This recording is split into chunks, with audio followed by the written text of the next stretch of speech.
Good evening. I'd like to welcome you all. My name is Sean Quimby. I'm the Associate University Librarian for Special Collections and Director of the Kislak Center. It's my great pleasure to welcome you to Penn and to the first of the 2023 Rosenbach Lectures. The AWS Rosenbach Lectures are the longest running series on the subject of bibliography in the United States. And this year's lectures, Reading from Home, will be delivered by Leah Price, Director of the Rutgers Initiative for the Book and Henry Rutgers Distinguished Professor of English of Rutgers University. That's 3 Rutgers in one sentence. Professor Price's lectures will explore how printed matter shaped domestic service during the Victorian era, and in turn, how negotiations among masters and servants shaped the channels through which printed matter flowed. So welcome, Professor Price.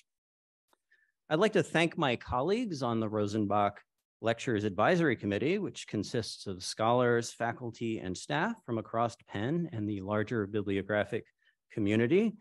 That committee is led by the seemingly indefatigable Chair Lynn Farrington, and members include Jesse Erickson, Glenda Goodman, Cassidy Holohan, Devin Patel, and Whitney Tratine. So thank you all for your steadfast work in organizing this annual lecture series. The 2022 lectures given by Peter McDonald on The Secret Life of Books, which coincidentally took the form of what I believe Dr. Price calls an bibliography. I almost said autobibliography, so thank you. They're now available on the Kislak Center YouTube page, and I'm pleased to announce that our 2024 lectures will be given by Elizabeth McHenry, Professor of English at New York University and author of To Make Negro Literature, Writing, Literary Practice, and the African American Authorship. And the 2025 lectures will be given by Kelly Wisecup, Professor of English at Northwestern University and author of Assembled for Use, Indigenous Compilation in the Archives of Early Native American Literatures. But back to the series at hand. We have a wonderful lineup of lectures this week, and I hope you enjoy it with us. So it's now my distinct pleasure to invite to the podium Jerry Singerman, Humanities Editor Emeritus at Penn Press. Jerry is also a co-organizer of the workshop in the history of material texts, which meets on Monday evenings during the academic year and is co-hosting tonight's lecture. Those of you who are regulars at the workshop know that Jerry possesses a virtuosic talent for insightful, informed, and often humorous introductions of guest lecturers. And I have no doubt that he will showcase that ability again this evening. Over to you, Jerry. Thank you.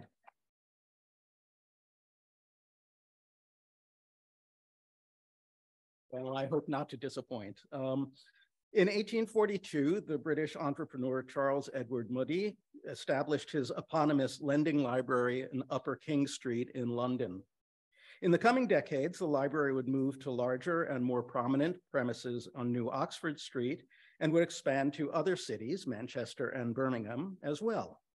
Because of the scale on which he operated, Mudie would place pre-publication orders for hundreds of copies of each new book so as to satisfy the borrowing wishes of his novel-reading customers. And this gave him a huge amount of leverage with the publishers to extract steep discounts from them. On the other side of the coin, the scale of his operations enabled him to undercut his library's competitors on price. Where they charged annual fees of between 4 and 10 guineas, he charged only 1. You could say that Mudie reshaped and vastly expanded within his sphere the consumer's access to books in Victorian England, and did so in part by growing too big and important to ignore. Now, if in hearing this, you're somehow reminded of Jeff Bezos and Amazon, you'll not be alone. But there was also a bit of the Texas School Board in Mudie as well. He held the books that he purchased for his libraries to high moral standards, thereby discouraging authors from writing and publishers from publishing works that would fall short of his measures. But his influence on how books were published ran deeper still.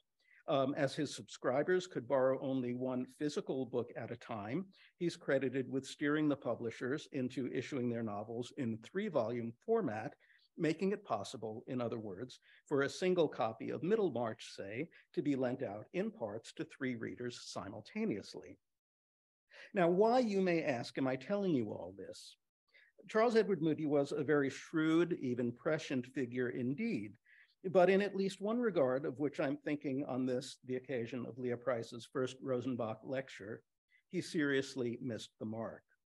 In her 2012 How to Do Things with Books in Victorian Britain, Price quotes Moody's ruthless pronouncement that, quote, "bad and stupid novels soon die and are worthless after death."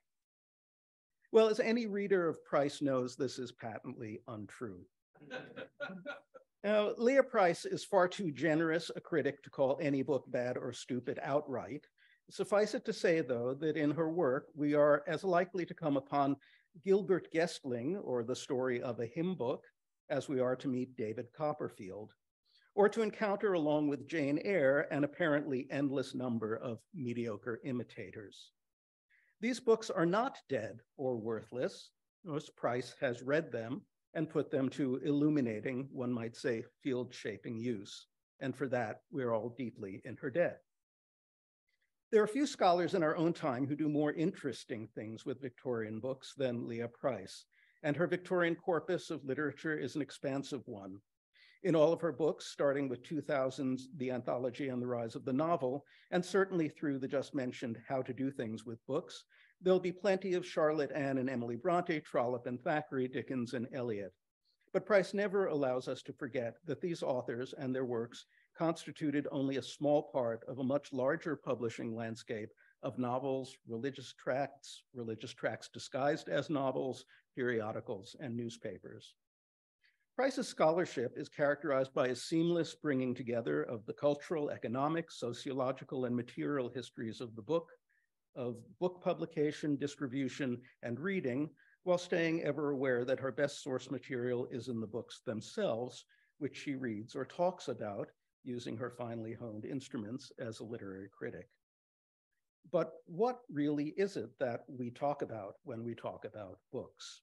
That's the question that Price asks in her Christian Gauss award-winning book of the title. It's an astoundingly capacious, beautifully witty, often highly personal, or as she and Sean would say, autobiobibliographical tour de force that considers in just a bit over 200 very elegant pages, nothing less than, as the subtitle tells us, the history and future of reading. Books are physical objects and verbal constructs distinct from their material or electronic forms. They have variously been instruments for bringing people together or fending off unwanted interlopers, be they strangers on a train or incompatible domestic partners. They've been agents for social mobility and reinforcers of class distinction. They have been feared as vectors of physical and mental disease and have been assigned recuperative, spiritual, even medicinal values. And quite remarkably, many of the very same books have been all of these things at different points in their lives.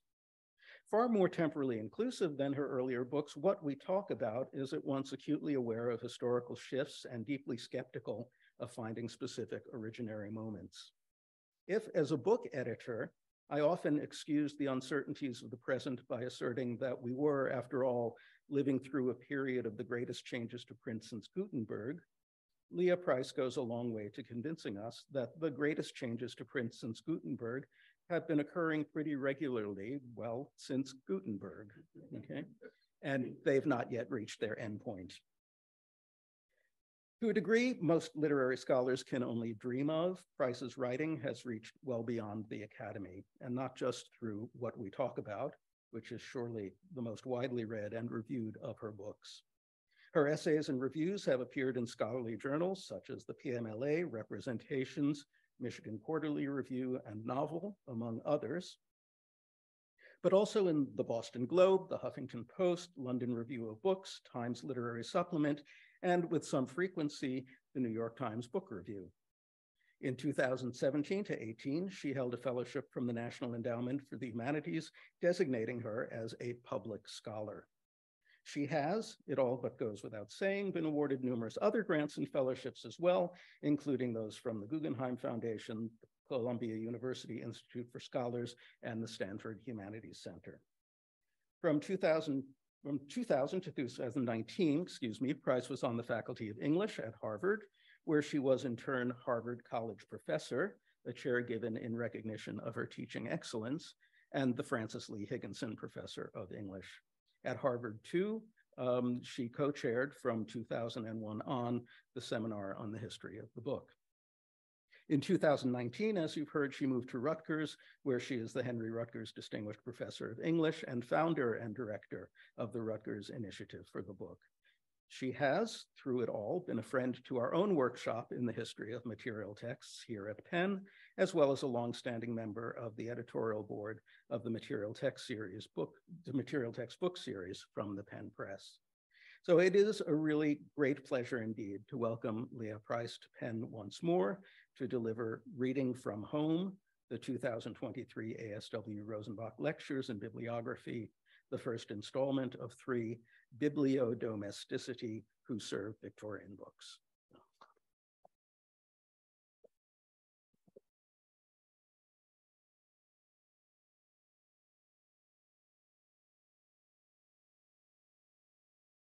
Thank you so much, Jerry, for that introduction that deploys your characteristic editorial gift of redescribing other people's work in terms that infuse them with a specious interestingness and might even make them more interesting in future.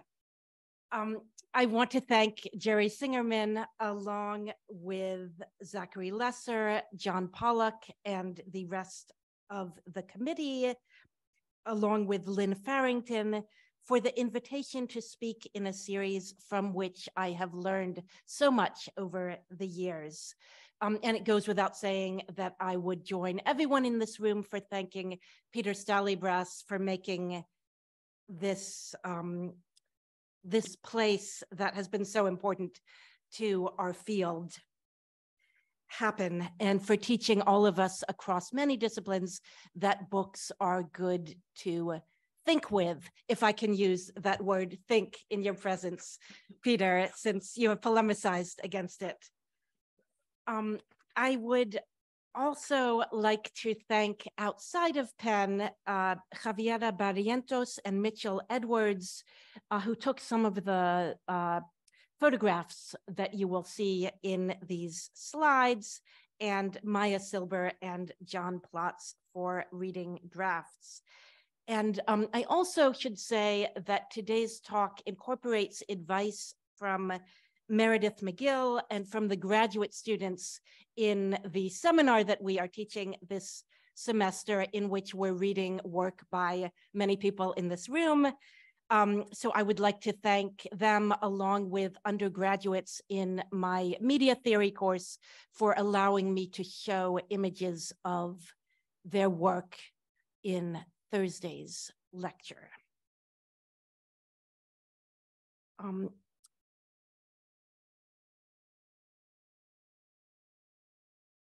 So I had hoped to give you a shameless plug for a conference happening at the Rutgers Book Initiative this week, but opening a parenthesis, Rutgers has this morning gone on strike. I have permission from the union to be here today rather than on the picket line, but I do want to preface my talk by saying that our faculty and graduate unions are striking to demand living wages to all graduate students and contingent workers. Yes, and if anyone would like to know more about how you can support the strike, please feel free to come up to me after this talk, whose honoraria will, of course, go to the strike fund. End of parenthesis. In an 1889 survey of toilers in London, Margaret Harkness, writing under the pseudonym John Law, described a social reformer taking a little servant for a day out. When the child reached the National Gallery, Harkness says, her eyes remained fixed on the floor and she did not look at the pictures. My, how these here floors must make someone's arms ache, she said. It would kill me to scrub them entirely. Looking in the wrong place enables the maid to see deeper than do ordinary viewers, extrapolating from the art on the walls to the surface underneath. The philanthropist's invitation to try on the position of a leisured viewer in the maid's off hours is rejected in favor of identification with the unknown someone whose imagined arms upstage the faces in the real portraits. Just as crucial, though, is the humor that makes the maid's glance concretize history from below. If scholars like us wanted to emulate that downward look, we might note how many contemporaneous manuscripts were written in inkwells filled by servants, and how many books were read by the light of lamps that servants had trimmed. Now, the reason that we might, as book historians, want to think about these facts is not that servants were, in any absolute sense, big readers. Although their literacy and access to books were both high relative to their social rank, servants read and owned, to state the abundantly obvious, far fewer books than their masters. And that disparity holds true, with a few exceptions, across the wide range of social ranks of both parties. Servants' own reading, the subject of tomorrow's lecture, remains incidental to my question today. How did live-in service shape masters' cohabitation with books? Most Victorians who owned bookshelves employed a servant. Those dependents came into daily contact with printed matter that they had no right to read or even touch, the subject of today's lecture, while owning and sometimes even reading books gifted by a mistress, as I'll discuss tomorrow. On Thursday, I'll trace to conflicts between middle-class children who categorized reading as work, as perhaps many of us in this room do, and servants who understood reading as a substitute for work or a means of delaying work, the more recent division of labor between working from home and essential work. If unequal access to reading shaped masters' and servants' identities, so did the role that each played in facilitating the others. The pragmatics of that exchange, some formats read by masters but procured by servants, others bought by masters but addressed to servants, fuel a range of Victorian genres that cast the book and the servant as analogs or as enemies. And my evidence this week is going to be opportunistic in a way that I think, Jerry, you very generously redescribed as implying great knowledge and range, when in fact, there's going to be something magpie-like about it. But we're going to see today advice marketed to male bibliophiles, household manuals addressed to middle-class women, and a genre that I'll talk about more fully tomorrow, didactic fiction sold to mistresses but owned by maids.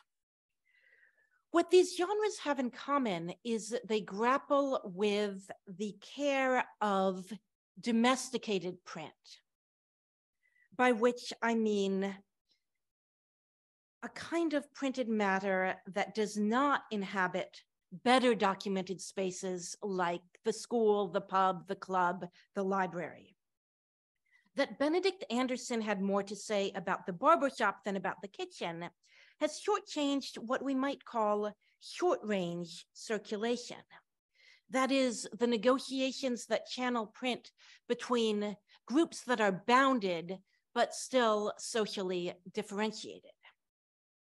And I'll try to suggest today that looking inside the home changes where in the book's life cycle, or rather when in the book's life cycle, we find print intersecting with masculinity, my first topic, with inequality, the second very large topic, and with the Anthropocene.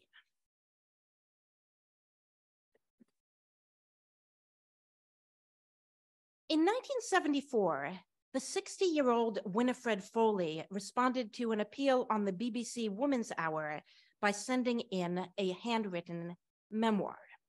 Once her notebooks went on to be serialized for radio, published in several editions, and twice adapted for TV, Foley spent her royalties on a house not too different from the one which she had cleaned as a teenage servant.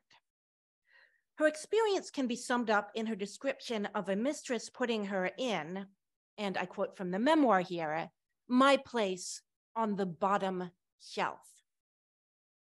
There's no evidence that Foley read John Newton's widely circulated account of enslaved people spending the Middle Passage lying, in his words, close to each other like books upon a shelf. But the intervening century does provide as much evidence that comparing a person to a book saps her agency as that comparing a book to a person imbues it with value. A religious tract published by the planter class Anglo-Jamaican writer Theodora Lynch on the eve of the US Civil War portrays a girl rudely pulling books off of the bookcase unlocked by her overly trusting benefactor, breaking the glass in her haste to liberate the imprisoned volumes. This is a scene that always makes me think of the fire extinguisher, in case of an emergency, break the bookcase. Unlike Lynch's protagonist, Foley was comparing herself not to books that she wanted to read, but rather to the books owned by her mistress. The metaphor turns literal once Foley describes her mistress unlocking a magnificent Chippendale bookcase filled with leather-bound volumes, just long enough for her to, in Foley's words, take every volume outside, open it, bang it shut in case it had gathered dust, and then rub the covers over with a special oil. What's striking here is that Foley specifies the binding material, the leather, without mentioning the titles or even the genre of these books. That omission projects onto books Foley's mistresses focus on livery on the outside at the expense of the individual who, or in the case of books, that is wearing it. As when that other socially marginal reader, Thomas Hardy, complained of circulating library books, in his words, made to wear a common livery. Or when a postbellum Wisconsin librarian declared that, I quote, book gatherers abhor the breaking up of their collections as abolitionists did the snapping of family ties by slave traders. Humanizing the tenor can objectify the vehicle. If Foley were treating the book as a good to be accessed, the leather-bound volumes would look no different from brandy in a Tantalus. This, though, is precisely what her autobiography doesn't do. Foley's complaint isn't that she's forbidden to read. On the contrary, her problem begins when the lock of the bookcase is opened, because her surprise bestseller figures the book as one of the more labor-intensive objects in her employer's knick-knack crammed home. And this, of course, will be no surprise to any librarians in the room. Books make work, books demand work, books bad things happen to books if they are not given work. So books can be seen as a kind of solidification of past work. For the quest to access texts that gives working class memoirs their happy ending, female servants' autobiographies substitute a never-ending story about the neediness of books. That books make work is one of the few points on which an ex-servant like Foley can agree with masters. In 1927, the Nation and Athenaeum's series on flagging book sales, an evergreen topic then as now, prompted a reader to write in blaming the problem on the disappearance of live-in servants.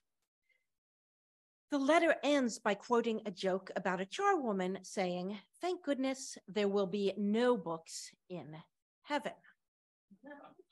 This periodical, addressed to the servant-employing middle classes, can mention dusting only for laughs. In contrast, book maintenance receives serious attention, not just in bibliophilic manuals targeting wealthier readers, but in how-to tips for servants themselves. The Evangelical Servants magazine offers instructions for burnishing leather and oiling bindings to inhibit mold. And the frontispiece to an 1873 tract warns its unsophisticated reader of the valuables for which she will soon become responsible, the piano, the bookcase, when she graduates from a parish school to her eponymous first place. Books remain inert, these images remind us, until servants create the conditions that render them usable. The only question is whether we define that usability as being able to lay hands on them, in which case the servant's role would be limited to oiling and dusting and fetching, or more capaciously in terms of light to read by and time to read in. Both questions would eventually spread from the bookshelf to the desk. The evangelical tract, Jenny's First Place, and apologies, this is a very bad photograph, but it's from the first research trip I took post-lockdown, and you can probably recognize the British Library in the background, so it has sentimental value for me. This tract recounts a gullible servant complaining to a burglar of the time that she spends polishing, in the narrator's words, ornaments and curiosities on the writing table, letter weight, paper knife, silver taper holder, and inkstand. Doubly characterized by its resale value and by its propensity to tarnish, the writing paraphernalia that will eventually be stolen by the friendly young man is never witnessed actually being used. Conduct books, too, divorce the market value of writing supplies from the information that they vehicle, reducing even masters to possessors of desk sets rather than of ideas. When an 1833 household manual recommends locking up single sheets of writing paper, or when the Servants magazine for 1845 warns that stealing a sheet of paper to write a letter home is the first step to being fired and ending up a friendless, homeless, miserable, and guilty wanderer of the streets, the worry is not that servants might spy on the content of their master's correspondence, but rather that the blank raw material might tempt to theft. In 1893, when the American journalist Elizabeth Banks goes undercover in London, posing not very convincingly as a maid, her first employer turns out to be a self-proclaimed authoress, who procrastinates by, in Banks's account, dusting the various ornaments on her writing desk with a yellow silk duster. Her mistress ends up doing nothing more literary, in fact, than decorating her study with what Banks calls a bronze figure of Minerva, plentifully sprinkled with candle grease, which soap and water failed to eradicate, so there was nothing to do but scrape it off with a hairpin. To act like a maid for Banks, who meanwhile is scurrying below stairs to write her own magazine articles. To act like a maid seems to mean measuring fantasized literary composition against the actual need of desks and books to be dusted and degreased.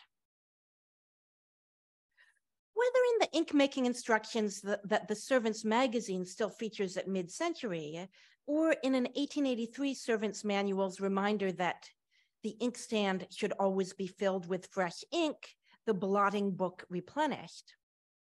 Household manuals pair potential mental work with actual manual labor. The guide that in 1891 instructs parlor maids to be sure the ink bottle is clean and nearly full. It is such a comfort when you sit down to write to find nice clean ink instead of thick black lumps at the bottom of the bottle, displaces the addressee of the imperative by the you who sits down to use up the ink. Such advice on setting the stage for somebody else's writing challenges a historiography focused on testimony or on the lack thereof. If we equate inscription with self-expression, then a search for servants' traces comes up frustratingly empty. If we understand writing more literally as the pressure of a pen on paper, then servants are never far away.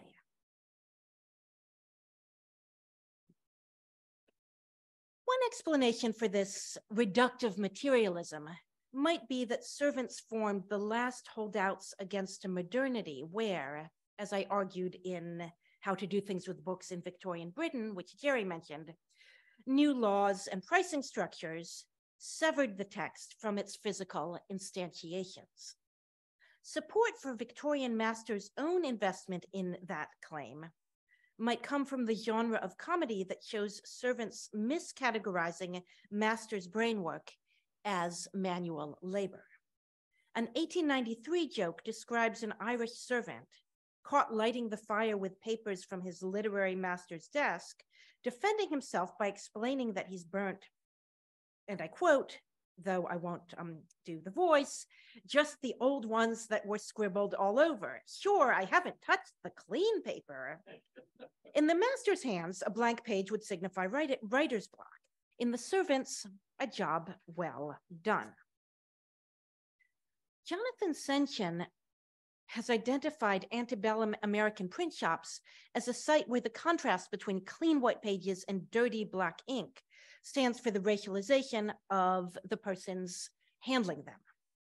The shop, however, wasn't the only battleground for competing vernacular theories of what surfaces should be inscribed and which inscribed objects can be put to non-textual use. In fact, tensions between where print originates and where it ends up can overlay the spectrum along which Victorians array differently abstract forms of work. The double function of lead, so that on the one hand, lead is a verb meaning to polish with graphite, and on the other hand, it's a noun, of course, referring to the material out of which type is made, features in a tract that describes a mistress objecting to the gift of a handsomely bound Bible printed in large clear type as far too good for a servant. The mistress relents when her servant washes off the black lead that she had on her hands from polishing the grate before reverently picking up the book. Servant is to literal as master to figurative. Hannah Culwick, who reports dusting the books, cutting a book for her master, and helping Arthur Munby with his new bookcase, becomes self-conscious, blackleading the grate in front of a mistress who, Culwick says, I suppose never soiled her fingers ever, except perhaps with a dirty book or paper. And it seems clear here that Culwick is not talking about pornography. More surprisingly, the practice of underlining or annotating that middle-class students understood to connote attention seems to signal the opposite for servants.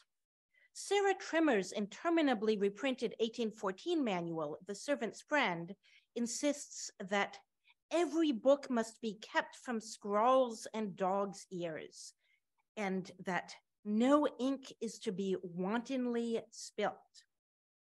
Even the ink marks made by masters themselves transmute into dirt the minute they come into contact with servants, or at least that's what's implied by the Servants magazine's 1842 tip that oxalic acid removes pen marks without affecting printer's ink.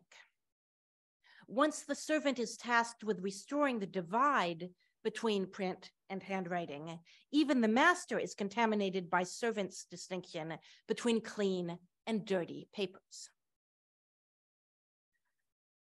When masters do acknowledge the material attributes of the book, it's often by dint of putting themselves in a servant's place. Molly Panter Downes's 1947 account of life after wartime, One Fine Day, measures the end of domestic service by the moment when the upper middle class journalist, that is herself, begins to notice the dust settling onto a book as, in her words, a pressed spider and a few strands of cobwebby stuff fluttered from between the pages. So you could think of this as analogous to that 1927 letter to the magazine saying we can't have books anymore because we don't have servants anymore. When Panter Downes's husband goes to the bookshelf, he too turns out to be looking not for reading material, but just for proof of the cleaning lady's carelessness. He ran, I quote, a finger along the top of the books and as usual, brought it away grubby.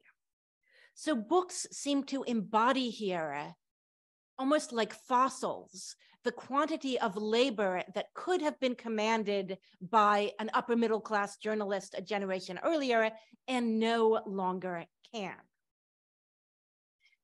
And I won't talk about this at length, but if you want to put a number on that labor, this is Megan Constantinou's shot of a 18th century ledger that records payments to 9 people working 11-hour days to dust the 18,000 volumes owned by the Earl of Ufford.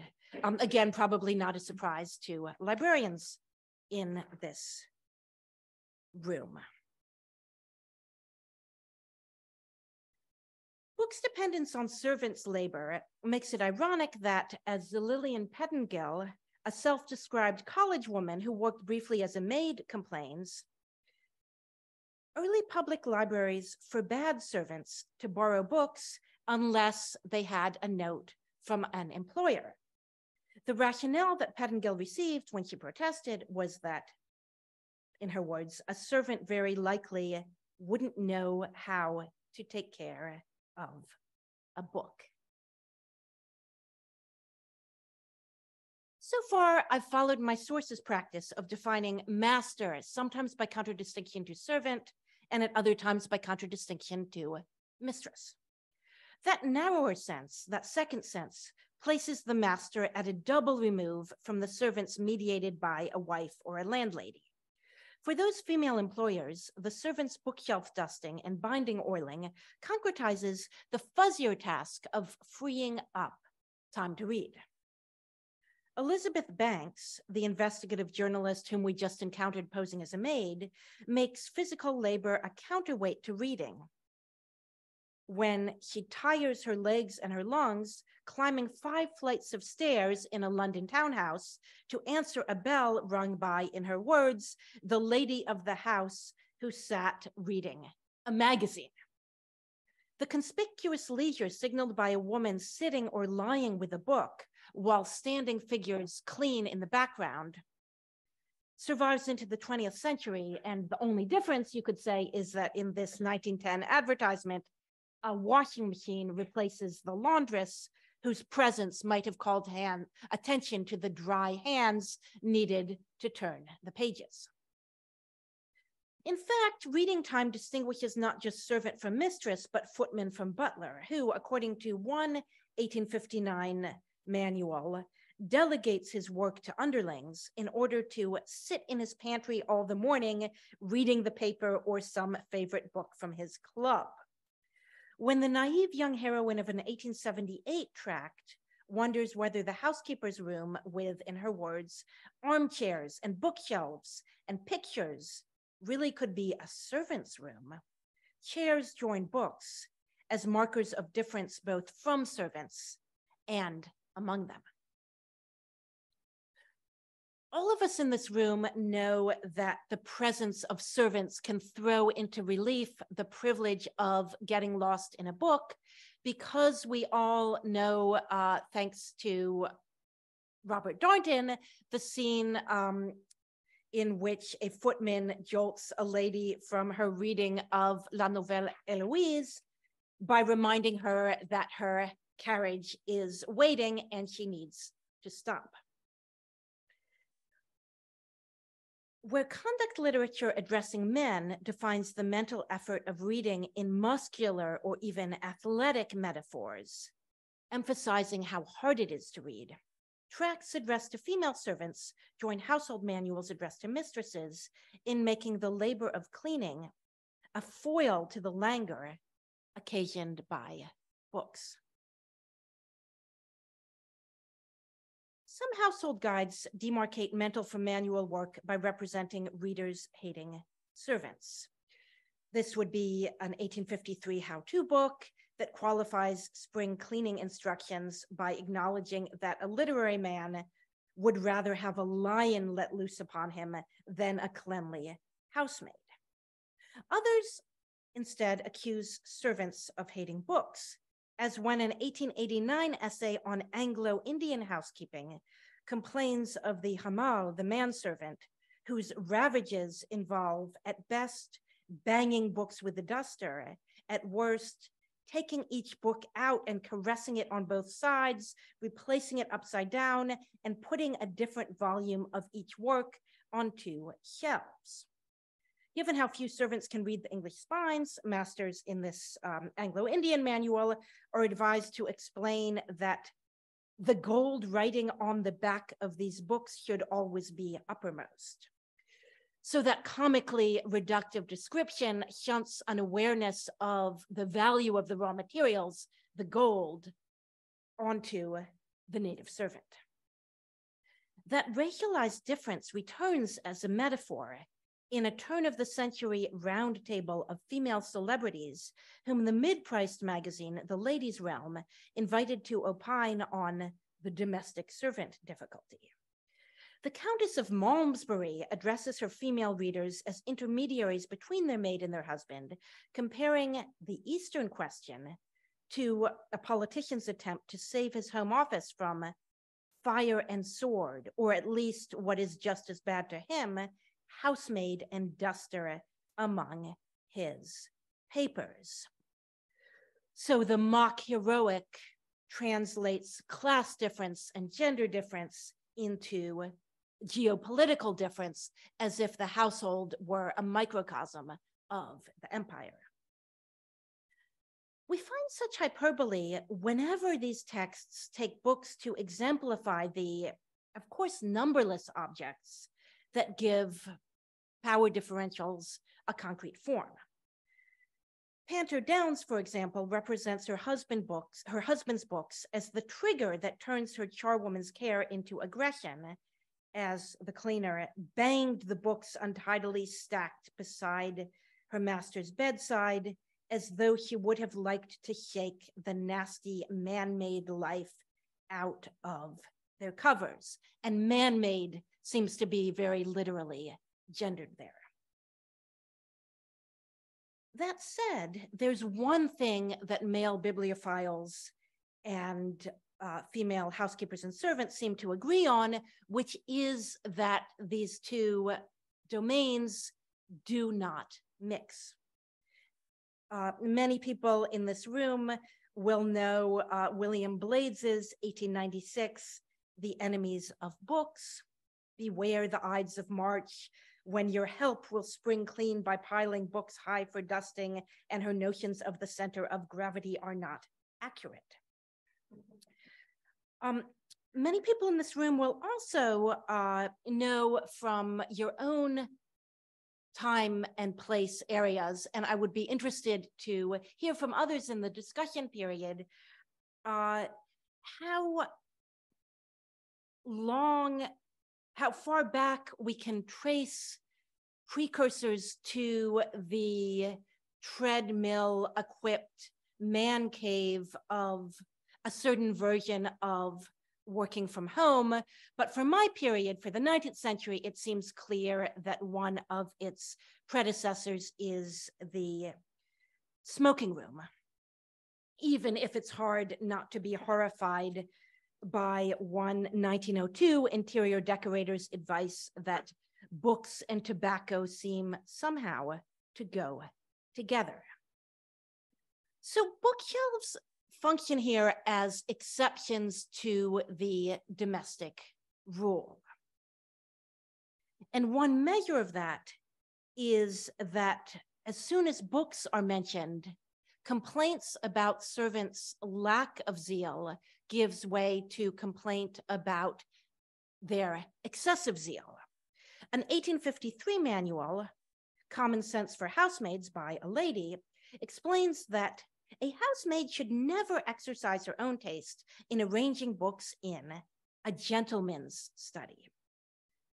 The clincher is a set of books beautifully bound, all found to be spotted with oil. It was discovered that the housemaid, wishing to make everything look particularly bright, had washed the table with oil and exercised her taste by putting all the best bound books round in a circle. Let's go back to the 1853 household manual. Let it be remembered, however, that a gentleman's desk is perhaps the only case in which it is better to dust round a movable article than to dust under it. An 1851 manual genders this difference more explicitly, advising that women, this is a manual addressed to female housekeepers, a woman would do well not to trust the most trustworthy servant in other respects with any dusting or arrangement of books in their husband's room. The power of the gentleman's study to suspend housekeeping principles makes clear that far from being irrelevant to the literary world, servants define it. So far, so Cartesian. Servant is to paper as master to page. Yet if my first hypothesis were correct, we'd expect tracts and household manuals to condemn servants' reading. What happens instead is more puzzling. For one thing, tracts stubbornly refuse to distinguish the influence of the text from the time and place in which it's accessed. When the protagonist of Jenny's First Place, who you see in this frontispiece, interrupts her dusting to open a book whose gay cover attracted her attention, the scolding that she receives is encyclopedically overdetermined. Not only are you doing wrong in touching what does not belong to you, but you will fill your head with foolish notions. Besides that, it is taking what does not belong to you, your master's time. The sequel is that Jenny tries to hide a second offense by pushing the book out of sight, and predictably an inkwell overspills on the pages of the book, making it even harder to decide which element looms largest in this tangle of mess, untruth, idleness, and filling your head. Tracts show equal reluctance to distinguish the servant as enabler of someone else's reading from the servant as addressee of print in her own right. The Servants magazine frames its own pages as a kind of two for the price of one mishmash, not exactly of instruction with delight, but at least of practical with theoretical knowledge. In particular, candle snuffing tips and writing paper storage hacks punctuate a potted history of wax making through the ages.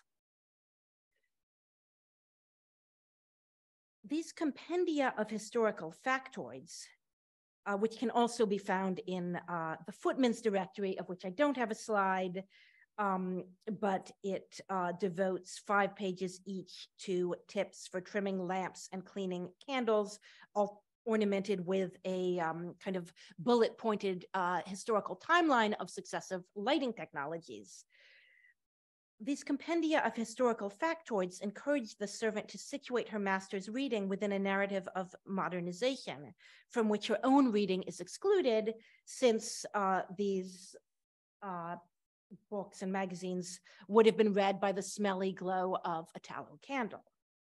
The often reprinted 1850 manual that pairs instructions for lamp cleaning, oh, I do have a slide, with a warning about the value of property destroyed by the dangerous and dreadful practice of reading in bed, can locate the danger in flammable heats rather than inflammatory ideas, only because attic lighting consistently lagged a generation behind the technologies lighting the main floors of the house. And in fact, recommendations against extending new gas supplies and then extending new electrical lines all the way up to servants' bedrooms continue to appear in these manuals until in 1912, a self-consciously up-to-date book called Electricity for Everyone acknowledges that electrifying attics would reduce the risk of fire, but concludes that, I was going to say, the game is not worth the candle, because having electric light in the servants' rooms would encourage reading there. Servants are also apt to learn a little electrical engineering, just sufficient to be able to change the low for high candle-powered lamps from the other parts of the house. And the compromise that this manual proposes is to wire fixtures that can be controlled by a switch in the dressing room, so that the sadistic master can flip the lights exactly when, like that moment in Northanger Abbey, when the servant is about to get to the most exciting plot point. But what's striking is that the jocular tone of apt to learn a little electrical engineering would seem to collide with the everyone of the title. So this entanglement of literal with figurative dangers, the overlaying of metaphor with metonymy when it comes to fire, challenges my starting hypothesis that servants personify the manual labor against which the master's thinking is defined. Instead of anchoring one side of that binary, here the maid embodies a tension between material and verbal functions that defines print on the cusp of modernity. If we break the print equivalent of the theatrical fourth wall, then the fleeting appearance of what Bruce Robbins famously called the servant's hand might join Patricia Yeager's list of plot points, such as the stolen electricity at the beginning of Invisible Man, the marching firewood in Macbeth, the smog in Bleak House, the windmills in Don Quixote, as moments of resource conflict breaking into literary visibility. The difference, of course, is that the resource here is crucial not just to the world that the text invites readers to imagine, but to the circumstances that make it legible. Illumination links the history of reading to the history of energy, whether that energy is vested in candles or in servants. Extending environmental history from production to consumption could nudge book historians who notice the natural world away from the print shop and the factory, which dominate Eric Slaughter's analysis of Walden's carbon footprint, Richard Menke's account of papermaking in New Grub Street, Stephanie Lemenager's calculation of the environmental impact of a university press book, and so forth. The emerging field of biblioethnobotany thus might find its parallel in what we could call carbon bibliography. I needed a tongue twister in there to balance out auto bibliography. Both print history and echo history would look different if we asked where books resemble or differ from other commodities whose circulation and use, not just whose production, deplete fossil fuels. Rather as the master of stage comedy is the last to know the gossip exchanged by valets, trivia about wax and wicks rarely rise to the notice of reading masters. Advice to servants, therefore, provides analytical tools that book historians might usefully repurpose. We could extend to Devin Griffith's recent demonstration that the oil lamp, the gas light, and the limelight produced melodrama to ask how differently priced lighting methods distinguish railway novel from sofa table album, or the books that live in a servant's box from those that inhabit a glass-fronted bookcase.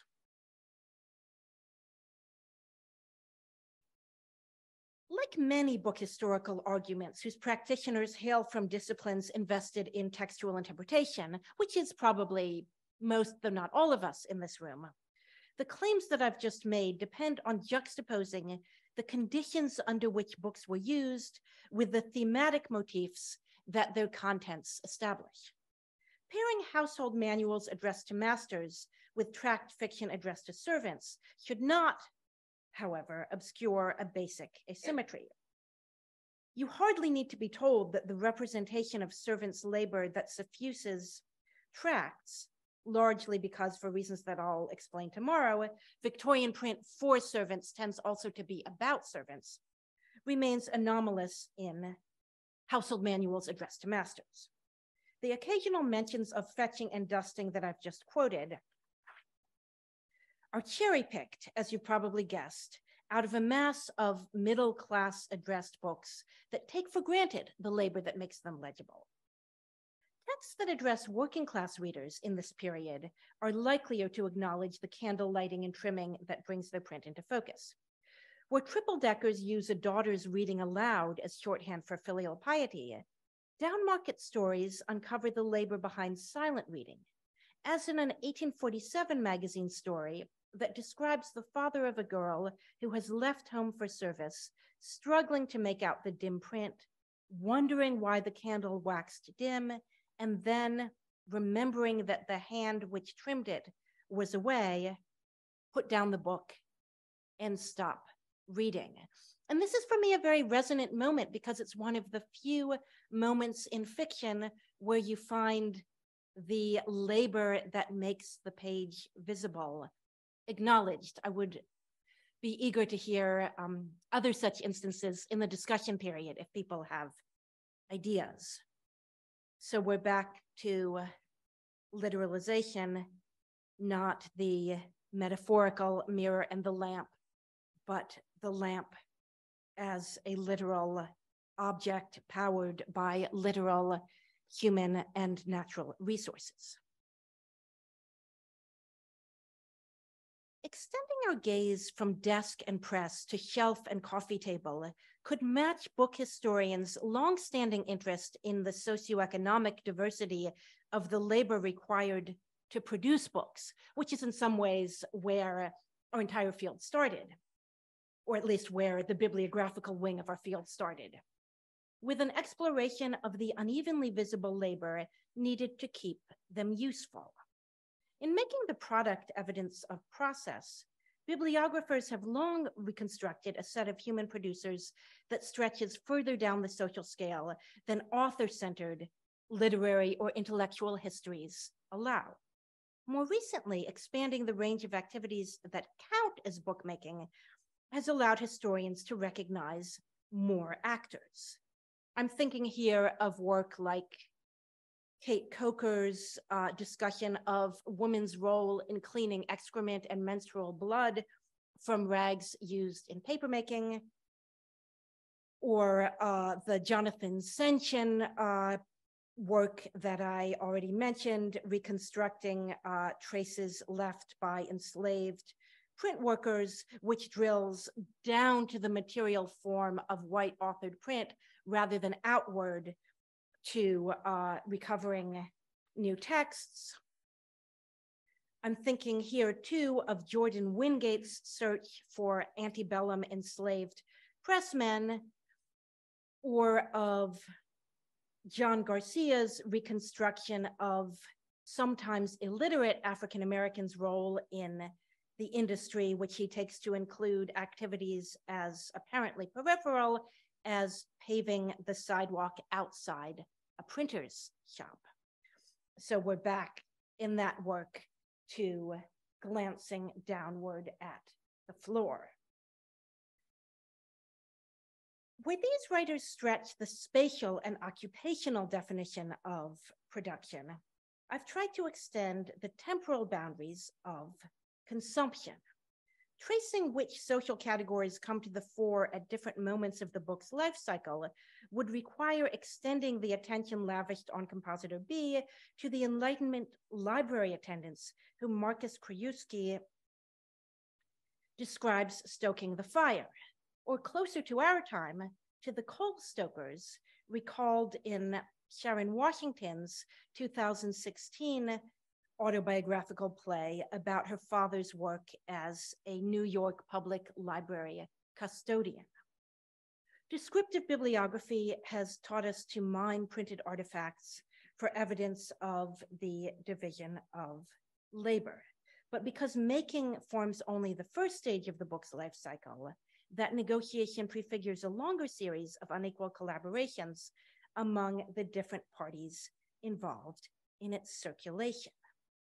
Even once the servant amanuenses and daughter scribes described, among other things, in an earlier series of Rosenbach lectures by Anne Blair, gave way to professional and institutional forms of scribal support, domestic labor remained crucial to the consumption of books.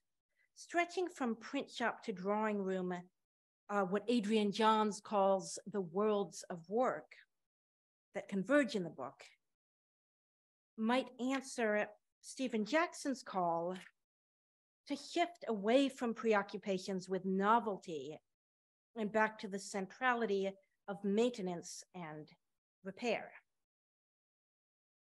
Throughout the 19th century, working class men framed their participation in the production of texts in a triumphal vein. I'm thinking, for example, of the Chartist rally in 1851, where a printing press was literally placed on the stage next to the speaker. It was not used, but it was a kind of visual aid. A decade before that, Greg Vargo points out, McDowell's Chartist and Republican Journal reminds any journalist who proposes literacy tests for suffrage to remember that laborers, and I quote, have to supply him with the very materials without which manufactured articles he would be as illiterate as a Hottentot.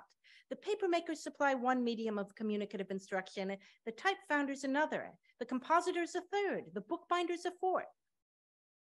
If we shift our gaze from production to consumption, the public stage of the rally gives way to the parlor, making to maintaining, and the heroic male worker to a female or feminized servant. Now, the reason for book historians, the reason for us to care about service only occasionally involves individual servants' effect on particular texts. And again, I'm sure that we can all come up with outlier cases, the servant to whom Molière supposedly read drafts, the housemaid who supposedly burnt the draft that Mill was reading for Carlyle. But our discipline has other priorities than genetic criticism. And what Zachary Lesser and Georgina Wilson term the politics of book history should not drive a retroactive debt collection that credits every woman behind a great man. Rather, returning to these domestic details may help us understand the origins of an ambivalence about the pairing of embodied reader with material book, that 18th century bibliophiles bequeathed to 21st century book historians. An alternative to that division of labor I've been suggesting can be found in those Victorian texts that, instead of mapping the distinction between ideas and things onto a social axis, use the servant to figure the impossibility of ranking that recto and verso. If the logistical demands of print benchmark the servant problem, conversely, domestic tensions personify the book's challenge to any distinction between materiality and abstraction. Thank you.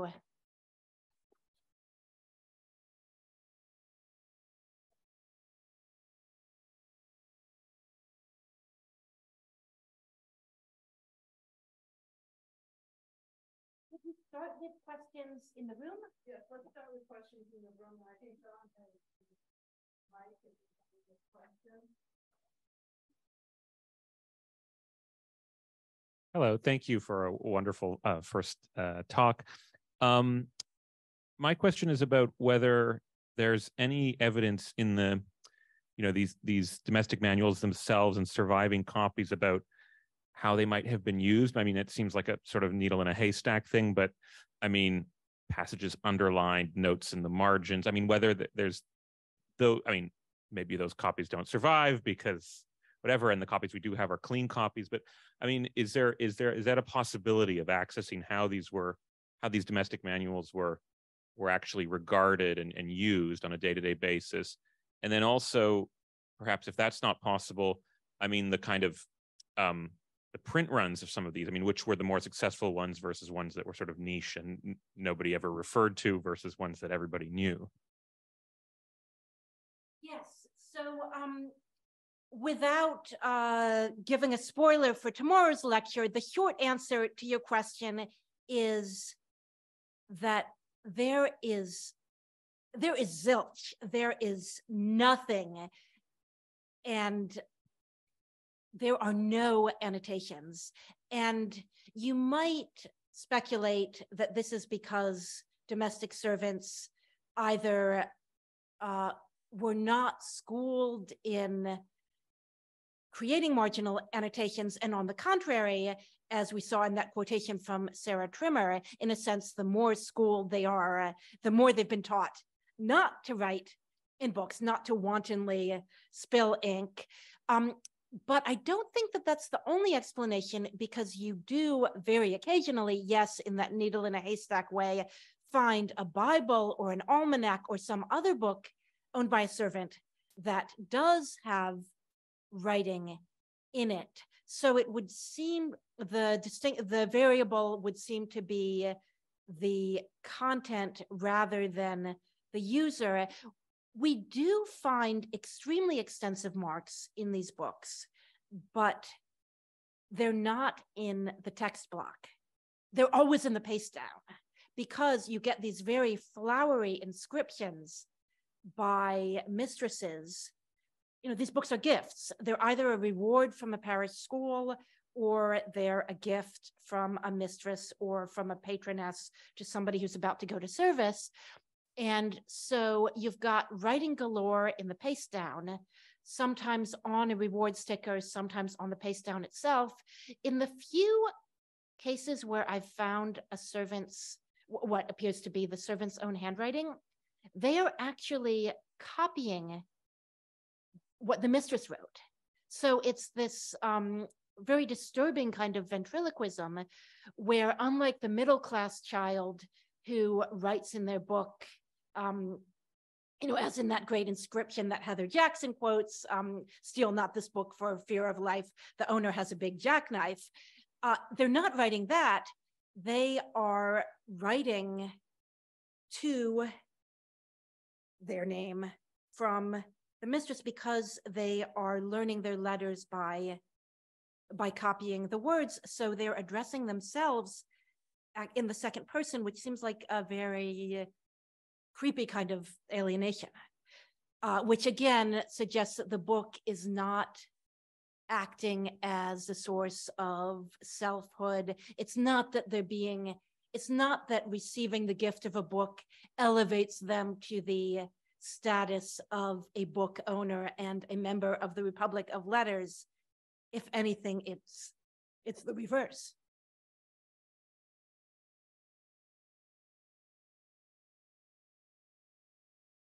Sorry. Would you like one to stand? That would be great. Thank you, Lynn. Thank you for thinking of that.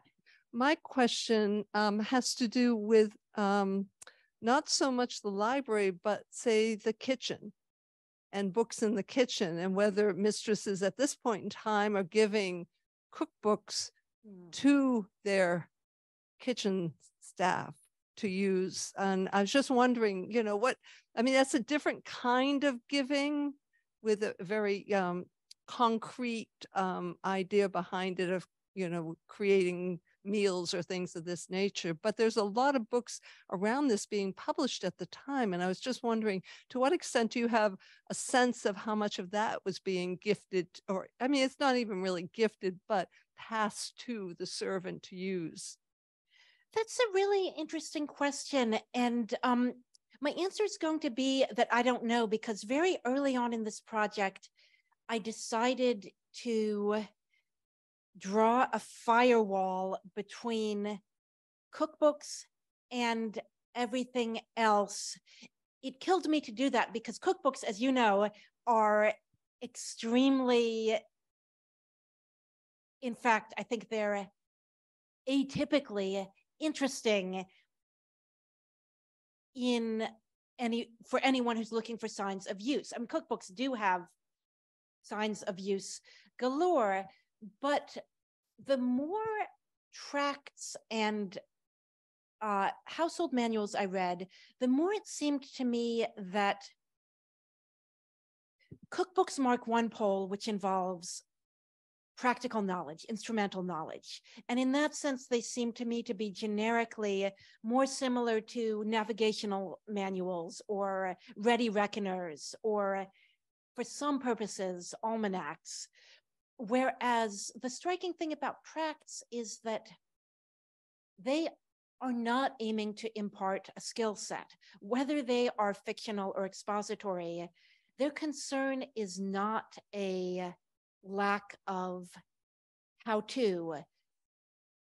And in fact, they're very explicit in their plots, insofar as they have plots, which they don't exactly, but they're very explicit about the fact that a clumsy, inept, unskilled, unknowledgeable girl who does not have the technical know-how is always to be preferred to the uppity, full of herself, overly skilled, and therefore about to leave for a new place, which will be a nuisance to her mistress, fellow servant. And so in a sense, they're opposed to precisely the kind of practical knowledge that is embodied in cookbooks. Now, you might say that that reflects a division of labor. You get the hacks from the cookbook and the sermons from the tract,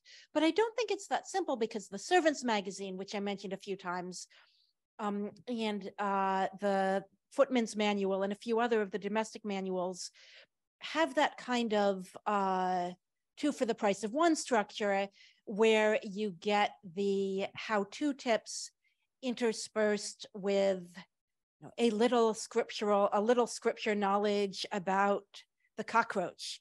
And by the way, I once knew a girl who always forgot to put her shoes away, and one day a beetle crept into one and she had a nasty surprise. Let this be a lesson to you. So I think there's a kind of doubleness there in the servant, as that the servant is being treated both as a means and to some extent as an end. And of course, the obvious way in which she's being treated as an end is in the religious sense. But I think there is a kind of middle ground of secular knowledge where the fact of reading books is believed to educate her at the same time as there's a sharp line being drawn between knowledge and virtue. And that cookbooks would definitely fall in the realm of knowledge. And I would say that conversely, I haven't found, I would love to hear if other people here have, but I have not myself found cookbooks that engage in the equivalent of the stories from scripture interspersed with advice on candles. I mean, of course, those are in the broad sense recipes, but cookery seems to be by the 19th century understood as a more of a technical sphere of knowledge and less as a subset of conduct.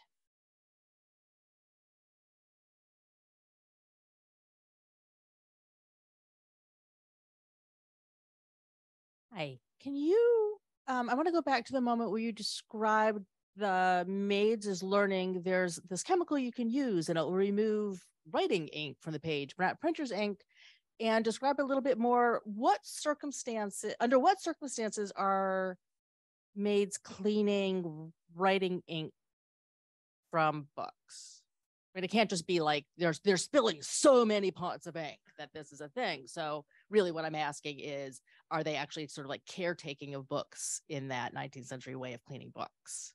That is such an interesting question. And I too wanted to know that, but frustratingly, the manual doesn't say anything about why, which is not that surprising when you consider that these books are addressed to someone who's been, for a pretty brief time, at a parish school. By definition, if you're in service, it's because you're not. They're addressed to readers of an age which, in a different social class, would have been still learning various kinds of literacy. So they are short, they are curt, and I think there's also a sense of yours is not to reason why. It's the listicle is the format of most of the nonfiction text. The fiction is discursive and it's longer, although even there, it's a lot of short lines and short words and pseudo orality.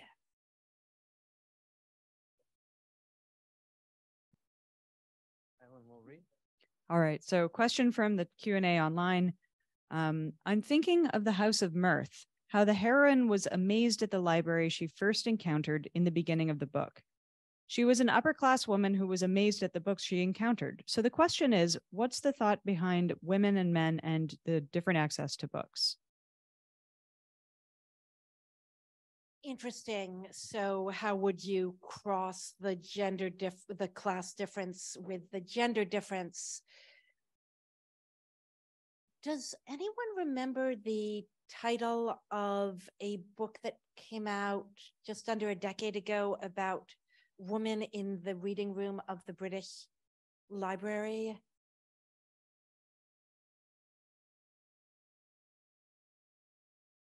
Okay, I am blanking on the author's name, but I mean, that I will recommend that book for Googling because it makes an interesting argument about the ways in which women's access to institutional libraries was conditioned by earlier conflicts about their access to private libraries. I would also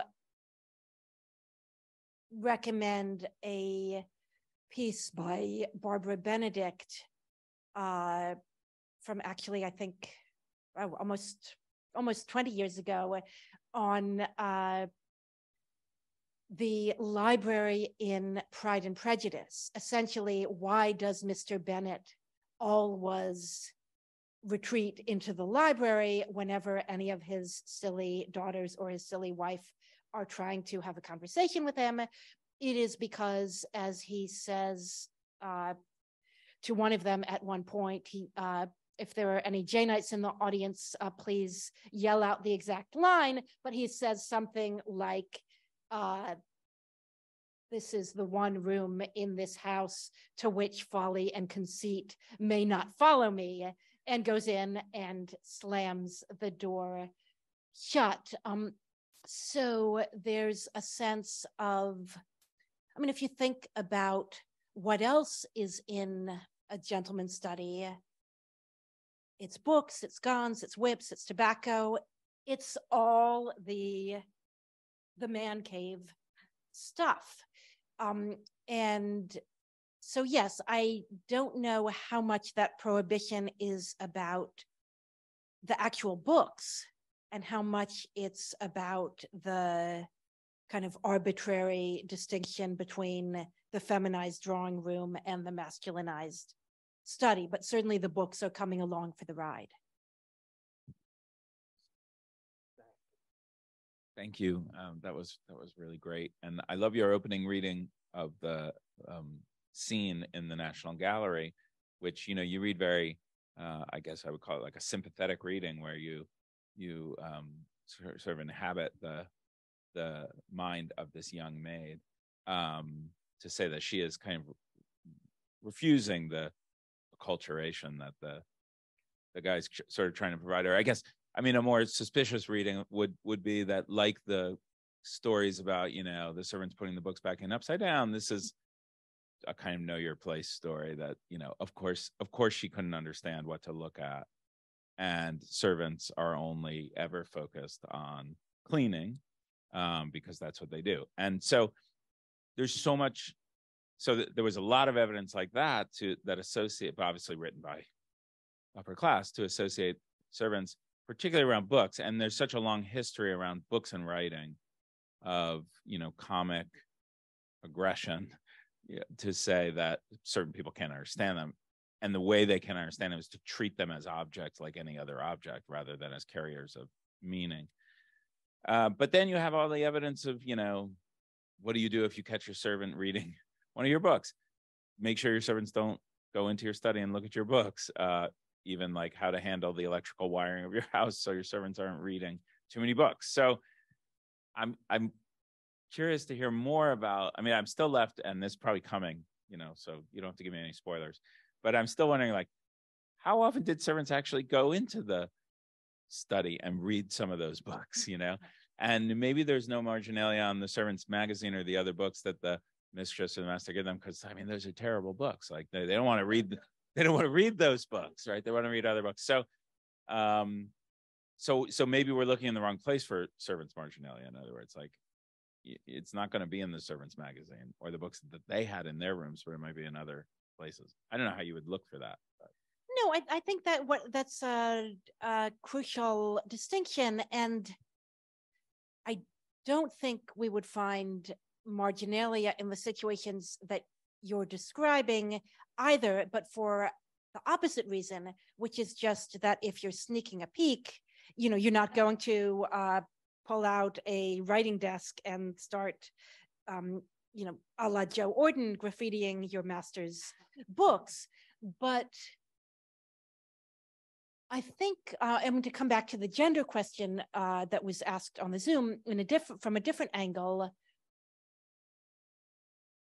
you can see in parallel tracks a certain kind of majority, though not always male, autobiography of an ex-servant that describes a political awakening thanks to the books, or more often the newspapers, that they sneaked a peek at from their masters, where it's about the content of the text. And then what I think of as a more female-dominated tradition, where it's less about wanting to read the master's books, it's more about not wanting to dust the master's books, so that one is positive, the other is negative, one is internal, the other is external. And I think you're exactly right to say that this question concretizes or thematizes the larger question of what is wrong with treating books in a similar way to the way in which you treat non-book objects, which of course is a question that haunts our discipline because some of our colleagues see us as treating books in ways in which other objects that are not books are treated. So without wanting to reduce these texts to an allegorical reading, clearly there's a long line of metaphors within the debate between bibliography and literary criticism, where Andrew Lang describes the bibliographer as the handmaiden, where it's feminized. And here I would just defer to Sarah Werner, who's here today, but that there's a feminization and there's also a social stigma. I don't know whether you would want to jump on, not to put you on the spot, Sarah, but you're barely welcome. Yeah, Barbara. Thanks for the amazing talk, Leah. And I was actually thinking of a very similar question, which is how to get at servants beyond that flow. It seems like a lot of the work you've done in tracking down the provenance has been finding books that are topically addressed to servants and tracing that route from master to servant through gift, right? In terms of the topic. And I'm thinking about, for example, the Brontes, who had very close relationships with their own servants and almost thought of them as family in their own accounts, and there's copies that are still extant of books that were exchanged between them. Of course, none of them manuals on cleaning, as you would expect from a more friendly relationship. And so in some ways, when we're thinking about how masters see servants, we're also thinking about how we see masters and different kinds of mastery and different kinds of relationships that can have all this kind of nuance. And you've referred to outliers, and talking about outliers almost, it still allows room for that polarity. But I wonder, what kind of method would allow one to get at different kinds of books that could have been owned by servants? And how do you study that class where that body of laborers broadly in terms of like a sample size? It's so hard, right? Because those histories are harder to follow and harder to document. And I guess the question is, have you thought about ways at getting at a broader sample of reading material owned by servants, and how would you do that? Yes, how indeed. There are many overlapping and reinforcing forms of unrepresentativeness, as you say, about the books that I'm discussing. One is, most crudely, that they belong to servants in wealthy urban households. Yeah. And Carolyn Steedman's book, Master and Servant, I think is much stronger on the kinds of questions that you are raising. There are, in terms of collections of books owned or used by servants, there are a few catalogs from country houses of kitchen libraries or servants' libraries. There's a good article by Felicity Stimpson about a servants' library in a late Victorian country house somewhere in maybe Northumbria, I don't remember, where the evidence suggests that it's a mixture of hand-me-downs and books purchased specifically for servants. And the hand-me-down question seems interesting in that we know that newspapers were handed down, because they have a much faster, they age much faster than books by definition. Books were not treated as perquisites. They're not, unlike clothes or candles, they're not something that gets handed down when the candles burnt most of the way down or when the clothing is worn out. The prescriptive literature claims that servants should be given new books addressed to them rather than their master's old books. In practice, most of the evidence suggests that, for obvious reasons, they were given their masters, or they took maybe their master's old books. On the Brontes specifically, I would love to hear more from you about this, Barbara, but one of the things that always strikes me reading reading the various kinds of life writing is how much they are, how explicitly they describe themselves as writing in the kitchen. I mean, literally, it's kitchen table writing. It's zine making, essentially. I mean, it's in some of the cases. And that they are inhabiting the same space and I think using the same lighting. That is her name. What's the servant's? Tabitha. Yes. Okay. I was thinking of Tabitha because in the religious tract literature, Tabitha happens to be a kind of stock name for a bossy and faithful old servant, which is precisely what Tabitha is. And there's a late 19th century novel, actually in Scotland, where these questions of literacy are clearly somewhat different, sort of sentimental Kailyard novel, where the faithful old servant puts her young masters through school after their parents die and uses her savings to buy them a hammer and gives it to them as a gift, asking so that they can chop away at their logic, and they have to explain to her the difference between logic and geology, and that you don't chop logic, with a hammer.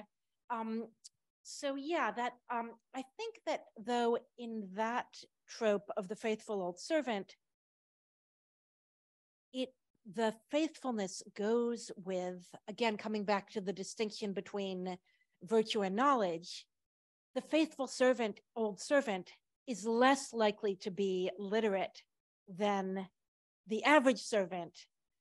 Again, I'm not saying that this was true biographically of the Brontes household, but that there's a kind of distinction between, there's a division of labor between the educated master and the servant who's associated with oral culture, with proverbs, with homespun wisdom, that would be threatened by the servant's entanglement in a certain kind of print modernity. Q&A? All right, a question about reshelving. Were servants taught to understand shelf marks and how to read them correctly? Great question, and I do not know the answer, but Marcus Krajewski's book, The Server, might have something about that. And actually, Megan Constantinou, whose slide of the ledger of the Earl of Ufford's library, I will try to get back, has been doing some interesting research on the question of labor in private libraries, so might have a better answer than I do.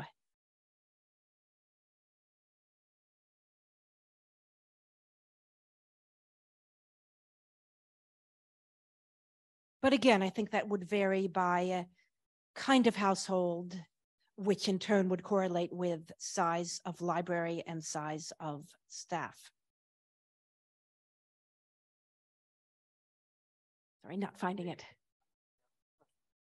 Thanks so much for that. I was thinking about this master-servant polarity. I wonder about the status of the governess, where they situate themselves. And I was led to think that you invite us to think about earlier periods by Isabella Whitney, who publishes what looks like a kind of conduct manual on how to behave in an aristocratic household, but it also betrays her own literary ambitions. And she's also close to extreme destitution. And it seems to me those publications are almost like a calling card to try and get employment rather than something that's going to be used in a household. So she seems really precarious in that middle position between the master and the literary culture of the master, and extreme precariousness and falling into debt and being imprisoned. So that'll be my question. Yes, and I mean, that is maybe more a question for our Bronte expert here, Barbara Heritage, than for me. But yes, I mean, the governess is clearly a kind of hinge figure who is disturbing in part because her status disentangles educational, basically cultural capital from financial capital, and so makes visible the rift between those two things. The service encompasses a huge range of social positions, just as masters run the social gamut. And as I was saying in response to Barbara, you know, the vast majority of servants would not have owned books like this because they would have been lower on the social scale. Governesses are outliers of a different kind in that they have a very particular relation to literacy, obviously, but the question of whether the governess has access to the family library is one of the places where your question crystallizes, because there are bitter complaints about not having access. You know, I'm the only one in this household who has the brains to read these books, and yet I'm the one who can't enter this room. So that might take us back to the question of how far the master's study, which in a very ambitious household is different from the library, how far the master's study is actually a room for books, and how far it's just a kind of space of gender separation.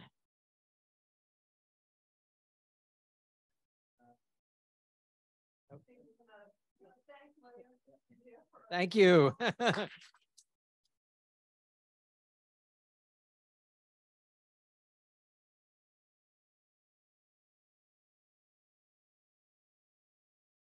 And I will say that if anyone wants to come talk about the Rutgers strike, this is a rather nice poster printed by my students on the picket line, and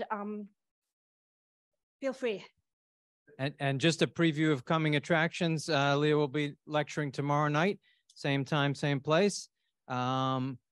Everyone here is also invited to a more informal seminar Wednesday morning at 10 a.m. in the Lee Library over there. Well, there'll be a chance to look at some books from the collection and just have questions, conversation. You're welcome to invite students to that too. And the final lecture is on Thursday evening at 5:30 back here. Thanks, everybody.